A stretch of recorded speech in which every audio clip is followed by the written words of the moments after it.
Breaking news সিআইডিৰ কাৰ্যালয়ত উপস্থিত হৈছে সিদ্ধাৰ্থ বৰা, পৰীক্ষিত শৰ্মা আৰু জলংচাত নাৰ্জাৰী।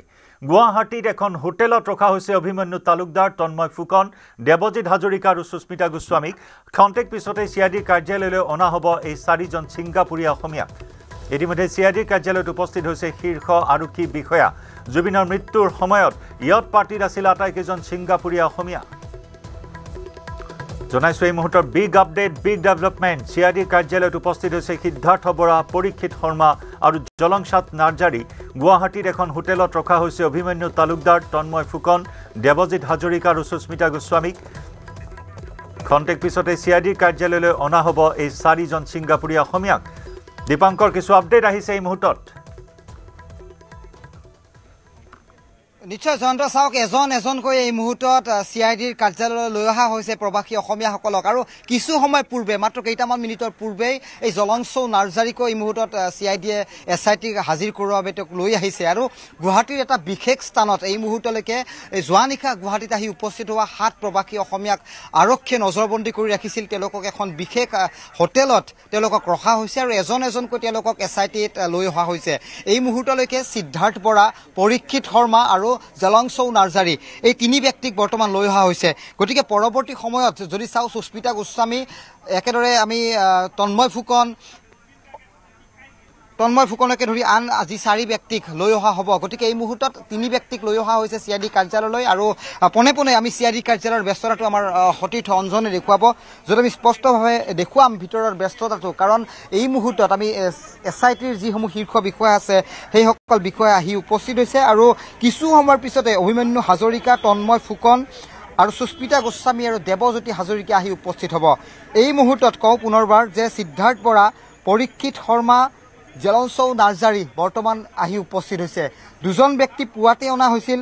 ঠিক 7:30 বজাৰ লগে লগে সিদ্ধাৰ্থ বৰা আৰু পৰীক্ষিত শৰ্মাক আমি দেখিছোঁ তেওঁলোকক সিআইডিৰ কাৰ্যালয়লৈ লৈ অহা হৈছিল। আৰু কিছু সময় পূৰ্বে জলংচৌ নাৰ্জাৰীক SITত হাজিৰ কৰাৰ উদ্দেশ্যে এটা আৰক্ষীৰ দলে লৈ আহি ইয়াত উপস্থিত হৈছে। গতিকে এটা কটকটীয়া নিৰাপত্তা ব্যৱস্থা, সাধাৰণ লোকৰ দৰে সিআইডি কাৰ্যালয়ত আমি যি প্ৰৱেশ প্ৰস্থানৰ আমি দিশ দেখিছিলোঁ সেই ধৰণৰ দিশ কিন্তু আজি এই মুহূৰ্তত দেখিবলৈ আমি সক্ষম হোৱা নাই। কিন্তু কৈছোঁ, আৰক্ষীৰ কনভয়ৰ মাজত সেইসকল ব্যক্তিক লৈ অহা হৈছে। আহি পোনে পোনে তেওঁলোকক ভিতৰলৈ লৈ যোৱা হৈছে আৰু যাতে কেমেৰাত এই ধৰণৰ দৃশ্য যাতে সংগ্ৰহ কৰিব নোৱাৰে তাৰ প্ৰতিও লক্ষ্য ৰাখিছে এই মুহূৰ্তত SIT বা সিআইডিৰ দলে। কিন্তু যিকোনো মুহূৰ্তত অভিমন্যু হাজৰিকা আৰু তন্ময় ফুকন, সুস্মিতা গোস্বামী আৰু দেৱজ্যোতি হাজৰিকা আহি উপস্থিত হ'ব।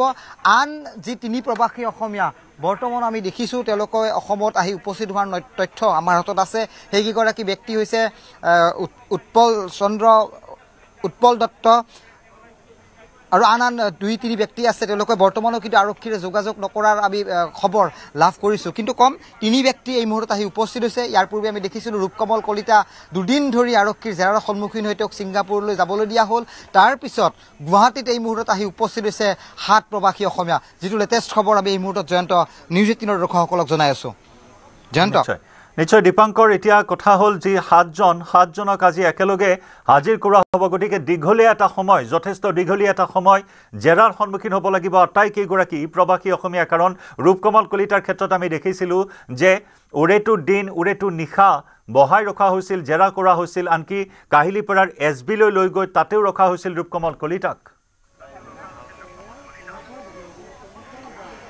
সুৰক্ষাৰ দিশটোৰ কথা চিন্তা কৰিছে SIT আৰু অসম আৰক্ষীয়ে। কাৰণ মুখ্যমন্ত্ৰীগৰাকীয়ে বাৰে বাৰে কৈছিল যে আমি কঠোৰ হ'ম, তেওঁলোক আহিব লাগে। আৰু জুবিন গাৰ্গ নোহোৱাৰ আজি এই 25টা দিন হৈ গ'ল। তেওঁলোকে ছিংগাপুৰত থাকিয়েই অসমৰ গোটেই গতিবিধি তেওঁলোকে নিৰীক্ষণ কৰি আছিলে। কিদৰে অমৃতপ্ৰভা মহন্তই গোটেই ৰূপকমল কলিতাৰ ঘৰত গৈ 4 দিন ধৰি তেওঁ আত্মগোপন কৰি আশ্ৰয় লৈ আছিল, সেই তথ্যই মূৰত ফাঁদি লৈছে। গতিকে তাৰ লগে লগে আন যিসকল প্ৰবাসী অসমীয়াৰ নাম উল্লেখ হৈছিল, তালিকা এখন প্ৰকাশ পাইছিল, তেওঁলোকৰ কিন্তু এই মুহূৰ্তত এই যিটো অসমলৈ অহাৰ যিখিনি মানসিকতা সেয়া এক প্ৰকাৰ বাধ্য কৰোৱা হ'ল।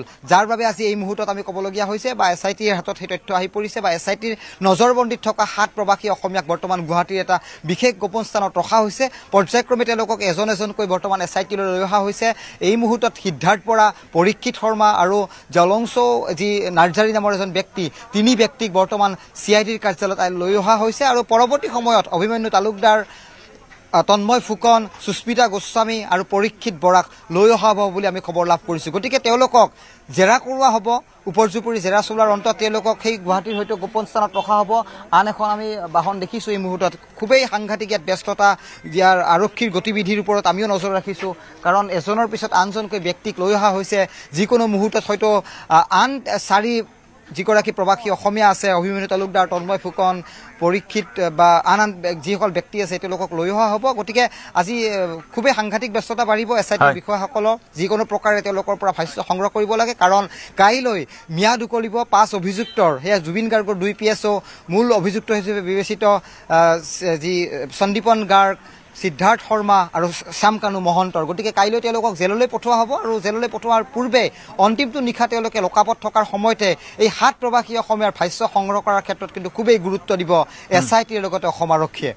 জয়ন্ত, ধন্যবাদ দীপাংকৰ। আমি পৰৱৰ্তী বুলেটিনত সংযুক্ত হ'ম। এই সন্দৰ্ভত প্ৰতিটো আপডেট আপোনাৰ জৰিয়তে আমি আগবঢ়াম আমাৰ দৰ্শকসকললৈ।